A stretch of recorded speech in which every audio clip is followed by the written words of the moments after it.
Hello everyone. आज हम लोग एक नया टॉपिक स्टार्ट करने जा रहे हैं फिज़िक्स में, क्लास 10th का लाइट, जिसमें हम लोग लाइट के फिनोमेना के बारे में, लाइट आपका किस प्रकार से ट्रैवल करता है उसके बारे में स्टडी करेंगे। तो लाइट आपका क्या हो सकता है इसको समझते हैं। तो ये बोला जाता है कि लाइट आपका एनर्जी का एक फॉर्म होता है जिसके हेल्प से हम आसपास की चीज़ें, इस रंग बिरंगे संसार को हम देख पाते हैं। किसी भी ऑब्जेक्ट को अगर देखना होता है तो हम क्या करते हैं, किसी भी लाइट में देखते हैं, मतलब जहाँ पे एनर्जी होता है, हम जहाँ पे प्रकाश होता है, जहाँ पे आपका कोई बल्ब जल रहा होता है, उसी के प्रेजेंस में, जहाँ पे आपका धूप रहता है, उसी के प्रेजेंस में हमें ऑब्जेक्ट दिखाई देता है। और अगर धूप ना हो, अगर लाइट ना हो, अगर बल्ब ना जल रहा हो तो हमें आसपास की चीज़ें नहीं दिखाई देती। इसलिए हम ये कह सकते हैं लाइट हमारे लाइफ में सबसे इम्पॉर्टेंट फिनोमेना होता है। इसके हेल्प से हम किसी ऑब्जेक्ट को सेंस कर पाते हैं, किसी ऑब्जेक्ट को समझ पाते हैं कि वो कैसा है। तो लाइट आपका is a form of energy, ये एनर्जी का एक फॉर्म होता है जिसके हेल्प से हम ऑब्जेक्ट को देखते हैं। अब लाइट में दो तरीके से लाइट हमें मिलती है। दो तरीके के आपके ऑब्जेक्ट होते हैं जो लाइट को क्रिएट करते हैं, जो सोर्स होते हैं लाइट के। जैसे हम ये देखते हैं कि आपका घरों में बल्ब जलता है तो उसे बोला जाएगा सोर्स ऑफ लाइट। कैंडल जलता है, सोर्स ऑफ लाइट है। आपके मून आपका स्पार्क करता है, चमकता है, सोर्स ऑफ लाइट है। सन आपका ग्लो करता है, सोर्स ऑफ लाइट है। तो ये सभी चीज़ें आपकी सोर्स ऑफ लाइट है।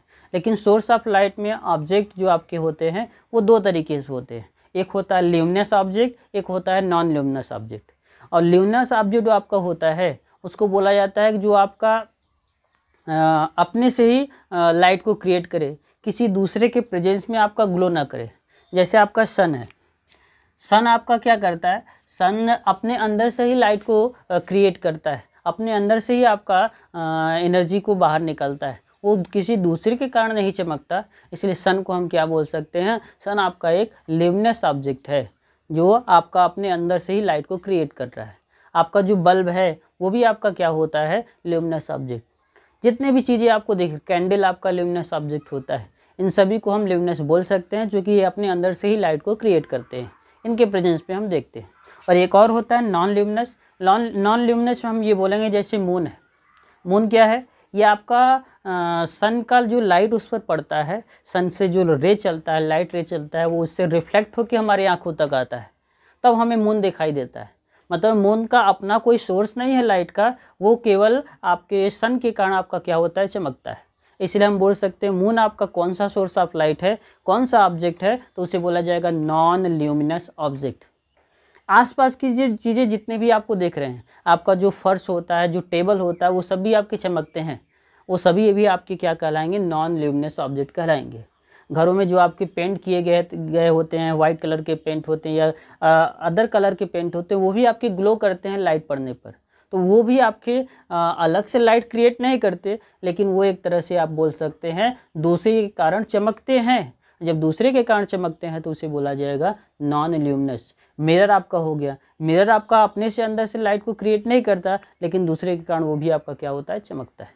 तो जितने भी आसपास की चीज़ें आपको दिखती हैं जिनको जो आपके ल्यूमिनस नहीं है, सभी को हम क्या बोल सकते हैं, नॉन ल्यूमिनस ऑब्जेक्ट। उसके बाद लाइट की कुछ प्रॉपर्टी हैं। लाइट की प्रॉपर्टी ये बोल सकते हैं, लाइट आपका एक सीधी रेखा में, एक स्ट्रेट लाइन में मोशन करता है। लाइट के पास वेव की भी प्रॉपर्टी होती है, लाइट के पास आपका पार्टिकल की भी प्रॉपर्टी होती है। लाइट का जो स्पीड होता है वो आपका 3 × 10⁸ मीटर पर सेकेंड होता है। लाइट का जो स्पीड होता है वो आपका हर एक मीडियम में आपका चेंज होता रहता है। लाइट के पास रिफ्लेक्शन की प्रॉपर्टी होती है, लाइट के पास डिफ्रैक्शन की प्रॉपर्टी होती है। लाइट आपका एक मीडियम से दूसरे मीडियम में ट्रेवल कर सकता है। ये सभी प्रॉपर्टी आपके लाइट की होती है। लेकिन मेन चीज़ ये होता है कि जब हम लाइट को किसी ऑब्जेक्ट से स्ट्राइक कराते हैं तब क्या होता है, तो हमारे पास लाइट के 3 फिनोमेना होते हैं, मेन 3 फिनोमेना, उसी को हम पूरे लाइट में स्टडी करते हैं। जैसे हम ये कहते हैं कि हमने बोला कि हमारे पास ये एक वाल है, एक दीवार है, और यहाँ पे मान लीजिए सन है, और इससे आपका लाइट रे निकल रहा है, इस प्रकार से यहाँ पे स्ट्राइक कर रहा है। तो जो सन से लाइट रे आपका यहाँ पे पहुँच रहा है, तो हम ये कहेंगे जब यहाँ पे टकराता है तो टकराने के बाद लाइट के 3 फिनोमेना होते हैं। ये आपका जो लाइट है यहाँ पे टकराएगा तो कुछ उसके पार्ट क्या होते हैं, टकरा के वापस चले जाते हैं। कुछ पार्ट आपके क्या हो जाते हैं, वापस चले जाते हैं। कुछ पार्ट आपके क्या होते हैं, उसके अंदर इस प्रकार से चले जाते हैं, अंदर से होते हुए बाहर निकल जाते हैं।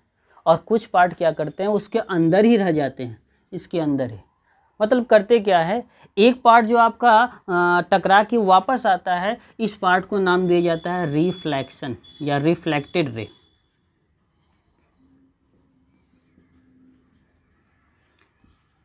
Reflected ray. और जो आपका लाइट रे अंदर से होते हुए बाहर निकल जाता है, इसको बोला जाता है रिफ्रैक्टेड रे।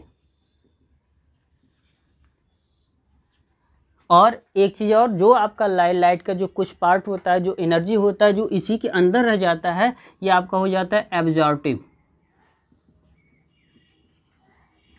ये एब्जॉर्प्शन होता है। मतलब तीन फिनोमेना हमेशा होते हैं, एक रिफ्लेक्शन होता है, एक रिफ्रैक्शन होता है, एक एब्जॉर्प्शन होता है।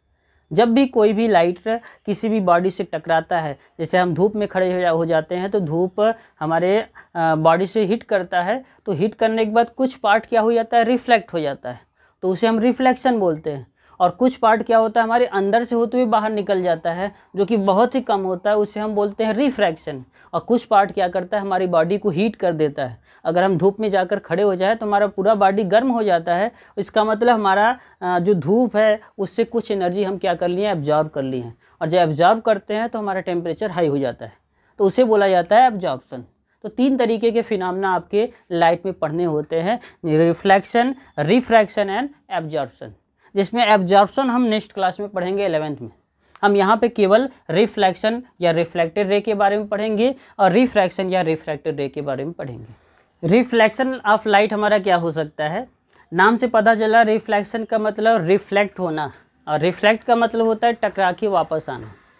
जब टकरा के कोई चीज़ वापस आता है उसे बोला जाता है रिफ्लेक्शन। जैसे आप बॉल ले लीजिए, एक बॉल को आप दीवार से हिट कीजिए, जब दीवार से हिट करते हैं तो टकराने के बाद बॉल आपके पास आ जाता है। तो जब टकराने के बाद बॉल आपके पास आता है तो उसे बोला जाता है रिफ्लेक्ट होना। और उस फिनोमेना को हम बोल सकते हैं रिफ्लेक्शन। जब बॉडी किसी भी दूसरे बॉडी से टकरा करके वापस आए तो उसे बोला जाता है रिफ्लेक्शन। उसी तरीके से लाइट भी होता है। जब हम एक मिरर लेते हैं, एक सपोज कर लेते हैं जैसे एक मिरर है, इस मिरर पर अगर लाइट रे इस प्रकार से आता है, टकराता है, तो लाइट रे जब मिरर से टकराता है, टकराने के बाद अंदर नहीं जाता, कुछ भाग अंदर जाता है, लगभग 99% भाग आपका रिफ्लेक्ट हो जाता है, बाकी 1% भाग आपका रिफ्रैक्ट होता है। इस प्रकार से लाइट रे आता है, ऐसे टकराने के बाद उसी मीडियम में इस प्रकार से लौट जाता है। जब टकरा कर लाइट रे उसी मीडियम में वापस आता है तो उस फिनोमेना को बोला जाता है रिफ्लेक्शन ऑफ लाइट। मतलब लाइट रे का किसी मीडियम से चल करके किसी स्मूथ सरफेस से टकरा करके उसी मीडियम में जो लौटता है, उस फिनोमेना को, उस घटना को नाम दिया जाता है रिफ्लेक्शन ऑफ लाइट। जैसे ऐसे समझ सकते हैं, मान लीजिए आपके पास ये मिरर है, इसको मैंने माना ये एक मिरर है। याद रखें, रिफ्लेक्शन तभी होता है जब सरफेस आपका स्मूथ रहता है।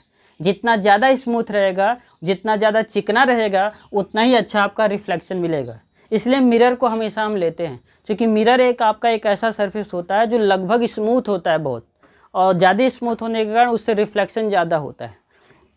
और जब रिफ्लेक्शन होगा तब क्या होता है, ध्यान दें, मान लीजिए कोई लाइट रे इस प्रकार से यहाँ पे आया, टकराया, तो हम ये कहते हैं जो लाइट रे आता है, जो लाइट रे किसी सरफेस से टकराता है, उस लाइट रे को नाम दिया जाता है इंसिडेंट रे। जो लाइट रे किसी सरफेस से टकराएगा उस लाइट रे का नाम होगा इंसिडेंट रे। और जो सरफेस पर टकराएगा, ये आपका जो मिरर दिख रहा है, जो आपका स्मूथ सरफेस दिख रहा है, उस सरफेस को नाम दिया जाता है रिफ्लेक्टेड सरफेस। ये आपका सरफेस, जो आपका ऊपर सरफेस स्मूथ है, उस सरफेस को नाम दिया जाएगा रिफ्लेक्टेड सरफेस। और ये जो इंसिडेंट रे है, जिस पॉइंट पर आपका इंसिडेंट हो रहा है, उस पॉइंट को नाम दिया जाएगा इंसिडेंट पॉइंट। ये आपका पॉइंट होगा इंसिडेंट पॉइंट। और जब हम इंसिडेंट पॉइंट पर इस सरफेस पर इंसिडेंट पॉइंट से होकर एक परपेंडिकुलर लाइन जो आप ड्रॉ करते हैं, तो उस लाइन को नाम दिया जाता है नॉर्मल। ये जो आपका लाइन ड्रॉ किया गया है, इस लाइन को नाम दिया जाता है नॉर्मल। और टकराने के बाद जब मिरर से ये इंसिडेंट रे टकराता है, जो टकराने के बाद नीचे नहीं आता, टकराने के बाद उसी मीडियम में वापस लौट जाता है और जिस एंगल पे आया हुआ होता है उसी एंगल पर इस प्रकार से लौट जाता है। तो जब ये लाइट रे टकरा कर ऐसे लौट रहा है तो उस लाइट रे को नाम दिया जाता है रिफ्लेक्टेड रे। ये आपका इंसिडेंट रे होता है जो आता है, और जो टकरा के जाता है उस रे को नाम दिया जाता है रिफ्लेक्टेड रे। और इसके बाद सुनिए, ये जो नॉर्मल आपको दिख रहा है, नॉर्मल और इंसिडेंट रे, इनके बीच जो एंगल बनता है, इस एंगल को नाम दिया जाता है इंसिडेंट एंगल, या एंगल ऑफ इंसिडेंस बोला जाता है, या इंसिडेंट एंगल बोला जाता है। और जो ये आपका रिफ्लेक्ट हो रहा है वो भी नॉर्मल से कुछ एंगल बनाता है, उस एंगल को बोला जाता है रिफ्लेक्टेड एंगल। इतनी सारी चीज़ें आपको रिफ्लेक्शन में याद रखनी है। जो आता है लाइट रे वो इंसिडेंट रे होता है, और टकराने के बाद जो चला जाता है वो आपका रिफ्लेक्टेड रे होता है। जिस पॉइंट पर इंसिडेंट होता है उसे हम बोलते हैं इंसिडेंट पॉइंट। जिस सरफेस पर इंसिडेंस होता है उस सरफेस को बोला जाएगा रिफ्लेक्टेड सरफेस, और उस पॉइंट पर जब हम नॉर्मल ड्रा कर परपेंडिकुलर लाइन ड्रा करते हैं उसे बोला जाएगा नॉर्मल, और टकरा के जो वापस जाता है उसे बोला जाता है रिफ्लेक्टेड रे। और angle between incident ray and normal is called incident angle, and angle between normal and reflected ray is called reflected angle. ये आपको ही पता होना चाहिए। जब तक ये नहीं पता रहेगा तब तक हम इसके लॉज को नहीं समझ पाएंगे। तो नेक्स्ट हमारा टॉपिक यही होता है, लॉज ऑफ रिफ्लेक्शन। तो नेक्स्ट हम लिखते हैं laws of reflection. Laws of reflection में दो लॉ हम पढ़ते हैं। इसमें फर्स्ट लॉ ये होता है, ये बहुत ही इजी है याद करना भी, कि जो आपका इंसिडेंट रे होता है, incident ray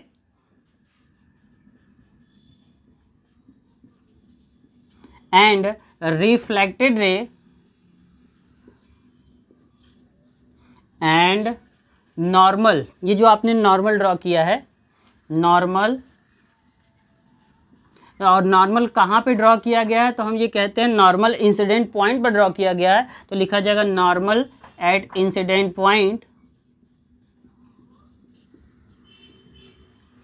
lies in the same plane. ये जो तीनों लाइन आपके होते हैं, इंसिडेंट रे, नॉर्मल और रिफ्लेक्टेड रे, ये तीनों आपके एक ही प्लेन पर लाई करते हैं। मतलब इस प्रकार से ऐसे लाइट रे अगर आता है, टकराने के बाद इसी प्लेन में वापस लौट जाता है, और इस पर जो नॉर्मल होता है वो भी आपका प्लेन एक ही होता है। मतलब ऐसे समझ सकते हैं जैसे ये प्लेन है, इस प्लेन के थ्रू आपका ये लाइट रे आया, इसी प्लेन के थ्रू चला गया, और ये आपका उसका क्या हुआ, नॉर्मल। तो तीनों का जो प्लेन होता है वो आपका सेम होता है। इसी को हम बोलते हैं फर्स्ट लॉ। और सेकेंड लॉ जो कि बहुत ही इंपॉर्टेंट है, सेकेंड लॉ ये कहता है कि incident angle is equal to reflected angle. हमेशा याद रखें कि angle I is equal to angle आपका क्या होता है, आर। इंसिडेंट एंगल और रिफ्लेक्टेड एंगल दोनों ही आपके एक दूसरे के क्या होते हैं, इक्वल होते हैं। तो ये लॉज आपके होते हैं रिफ्लेक्शन के।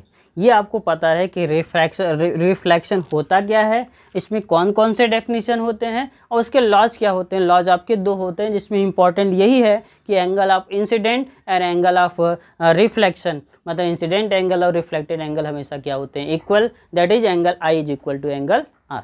ये प्रिपेयर रहे। तो नेक्स्ट डे मैं आपको बताऊंगा किस प्रकार से हम रिफ्लेक्शन को और अच्छी तरह समझ सकते हैं।